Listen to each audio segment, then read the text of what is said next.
Hi hello నమస్తే welcome back to my channel. నేను మీ Gracie Raj. ఎంతో ట్రెండింగ్లో ఉన్న ఈ సిల్క్ థ్రెడ్ బ్యాంగిల్స్ అయితే ఎప్పటి నుంచో చేద్దాం అనుకుంటున్నా.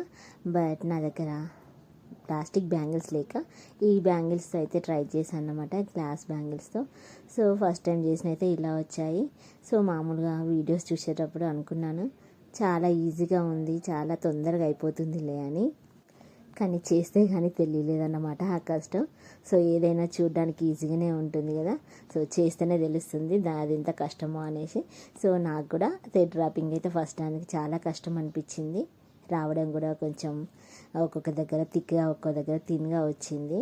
అండ్ సెకండ్ దానికైతే 70% బాగానే చేశాను. సో చూడడానికి లుక్ కూడా కొంచెం బాగానే అనిపించింది. అండ్ ఇలా గ్లాస్ బ్యాంగిల్స్ తీసుకొని B7000 గమ్తో అతికిచ్చేసి ఇలా మామూలుగా డిజైన్ అయితే పెట్టాను అన్నమాట.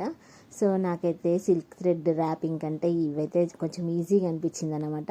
ఎందుకంటే థ్రెడ్ ర్యాపింగ్ లేదు కదా, సో థ్రెడ్ ర్యాపింగ్ మాత్రం చాలా జాగ్రత్తగా చేయాలని మాత్రం అర్థమైంది.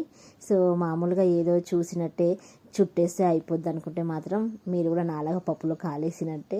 సో చేసాకే అర్థమైంది ఎంత నీట్గా చేస్తే దాని లుక్ అంత బాగా అనిపిస్తుంది అనేసి. సో నాకు అది ఫస్ట్ అండ్ సెకండ్ దాంట్లో అర్థమైంది. సో నేను చేసిన దాంట్లో మీకు ఏవి నచ్చాయో కామెంట్ చేయండి, నచ్చితే లైక్ చేయండి, షేర్ చేయండి, సబ్స్క్రైబ్ చేసుకోండి. Thank you.